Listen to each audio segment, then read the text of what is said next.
Bonjour à tous, c'est Samos, hein. Comment allez-vous aujourd'hui? Aujourd'hui, on se retrouve pour un petit vlog à Bali, évidemment, mais dans pas n'importe quel endroit, à Nusa Dua. Nusa Dua, c'est un petit peu l'endroit luxueux de Bali. Évidemment, il n'y en a pas que un des endroits luxueux, mais je dirais que c'est le plus populaire. Bon, vous pouvez voir, c'est assez tranquille, il n'y a pas grand monde, c'est assez vide en fait parce que généralement les gens viennent ici soit pour les hôtels 4, je crois que c'est même pas 4 étoiles, je crois que ça commence à 5 étoiles, voire même il y a des fois des 6 étoiles. Moi je savais même pas que ça existait 6 étoiles, mais il y en a un ou deux je crois. Et en gros c'est là où il y a eu le G20 récemment.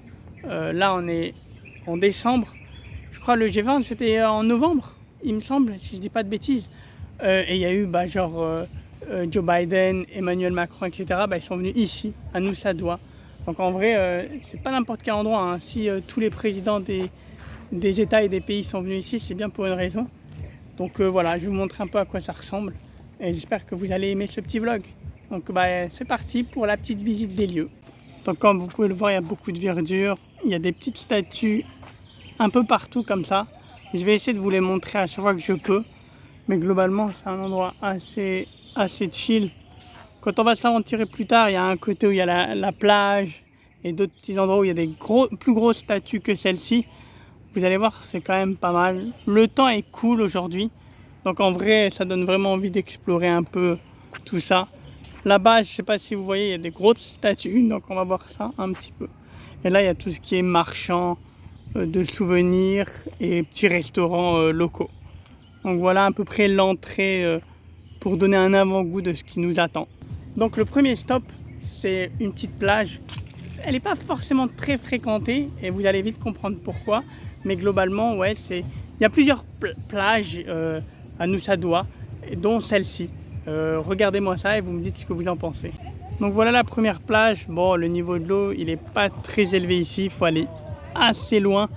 Mais bon, vous comprenez pourquoi elle n'est pas très fréquentée. Mais ça reste quand même une plage.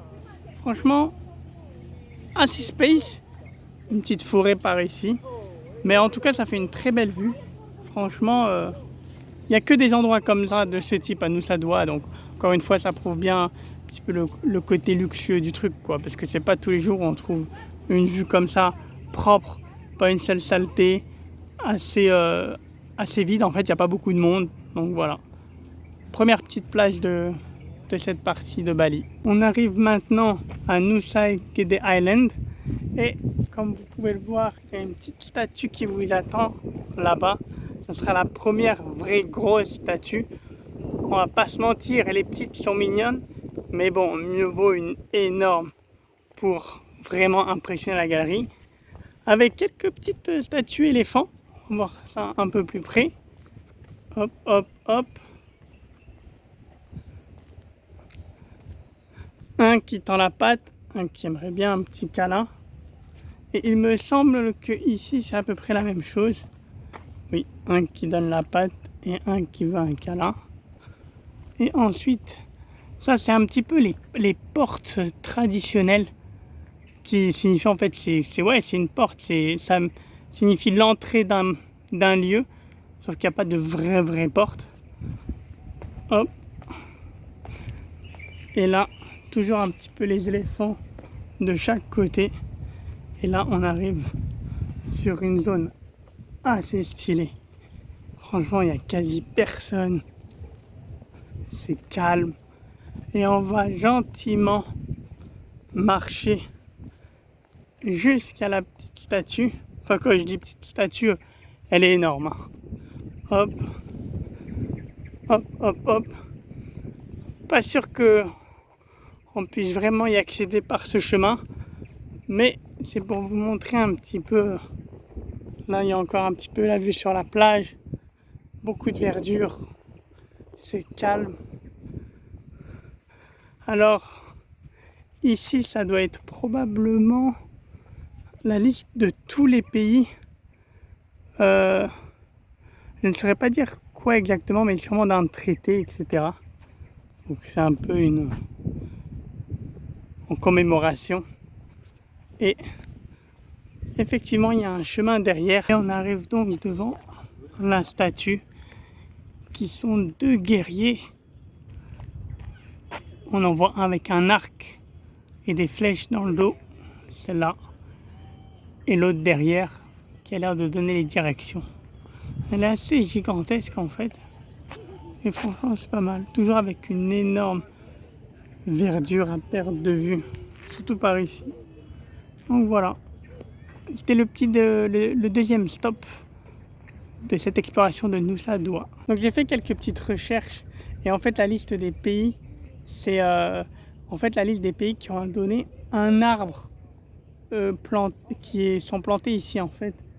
Là on voit plein d'arbres en fait à Nusa Dua, surtout ici comme vous voyez.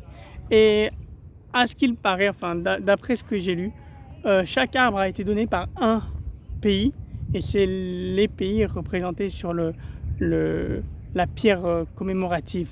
Donc je trouve ça assez stylé et assez au final comment dire profond de mettre de donner des arbres à planter ici. Enfin je sais pas, la symbolique est forte. Je trouve que la symbolique est forte.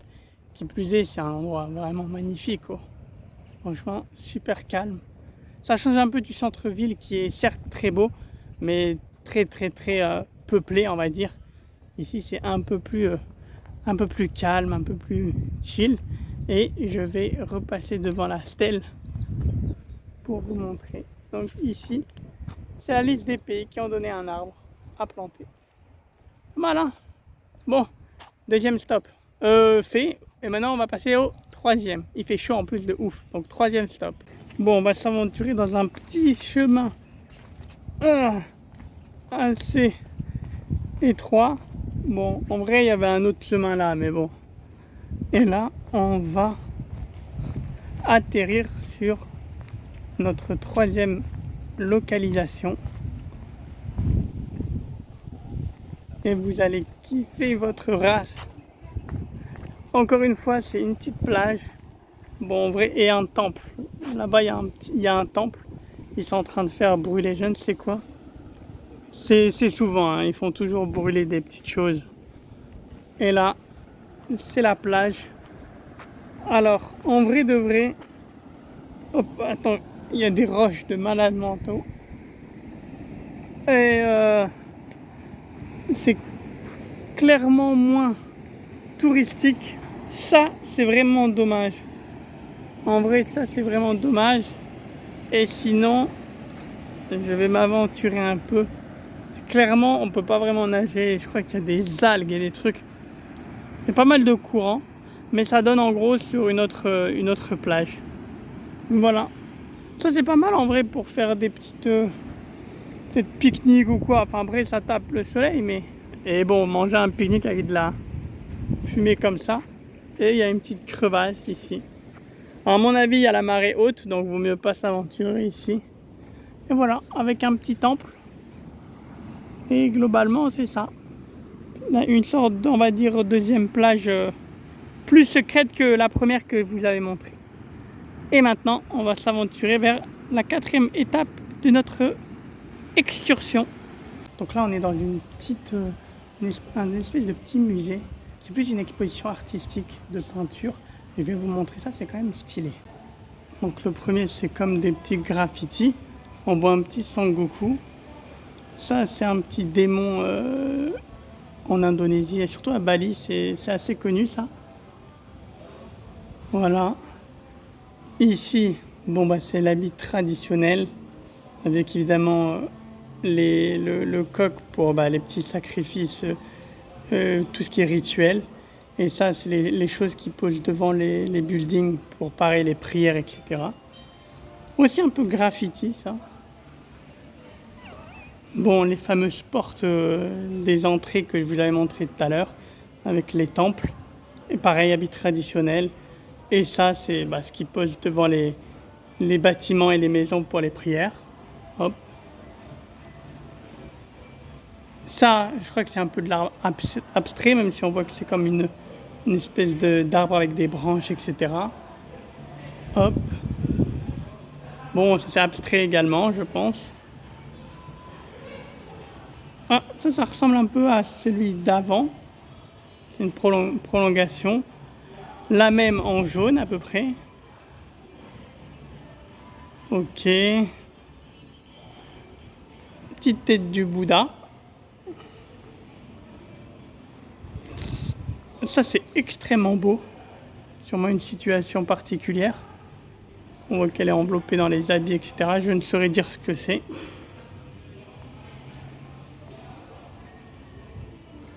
Bon, ça, je pourrais pas non plus dire ce que c'est. J'imagine abstrait. Hop, pareil, on retrouve graffiti. Ça ressemble au Joker, ça, un petit peu. Il y a plein, il y a écrit G20, etc. Je saurais dire si c'est des artistes ou des personnes un peu comme vous et moi qui ont fait ça. Mais voilà. Bon, et c'est tout.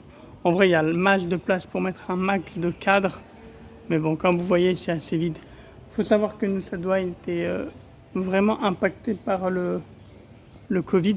Donc voilà, il y a pas mal de trucs assez vides et des restaurants un petit peu par ici. Bon, sur ce magnifique arrière-plan, il est temps pour moi de vous dire au revoir. J'espère que ce petit vlog à nous, ça doit vous a plu.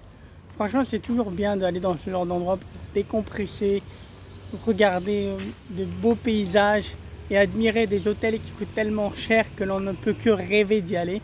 Mais en tout cas, moi, c'est comme toujours un plaisir de vous partager quelques petites parties de Bali, etc. Si vous avez des endroits en particulier, désolé encore une fois, que vous voulez voir ou dont vous posez des questions, n'hésitez pas à me les dire dans les commentaires. Autrement, j'espère que ce petit vlog vous a plu. N'hésitez pas à vous abonner également. On commence à être de plus en plus nombreux. C'est trop bien. Et moi, je vous dis, comme toujours, prenez soin de vous et portez-vous bien. C'était votre Sam Moussa. À très bientôt.